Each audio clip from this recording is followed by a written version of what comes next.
Azərbaycanda iyulun 2-sində gözlənilən hava proqnozu açıqlanıb. Bu barədə Milli Hidrometeorologiya Xidməti məlumat yayıb. Bakıda və Abşeron yarımadasında hava şəraitinin dəyişkən buludlu olacağı, əsasən yağmursuz keçəcəyi gözlənilir. Mülayim cənub-qərb küləyi əsəcək. Havanın temperaturu gecə 19-21 dərəcə isti, gündüz 27-32 dərəcə isti olacaq. Atmosfer təzyiqi 760 mm civə sütunundan 757 mm civə sütununa enəcək. Nisbi rütubət gecə 60-65%, gündüz 45-50% təşkil edəcək.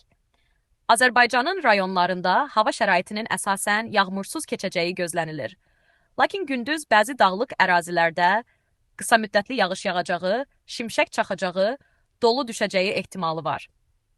Gecə və səhər bəzi dağlıq ərazilərdə duman olacaq. Mülayim şərq küləyi əsəcək. Havanın temperaturu gecə 17-21 dərəcə isti, gündüz 30-35 dərəcə isti. Dağlarda gecə 9-14 dərəcə isti, gündüz 17-22 dərəcə. Bəzi yerlərdə 24-28 dərəcə isti olacaq.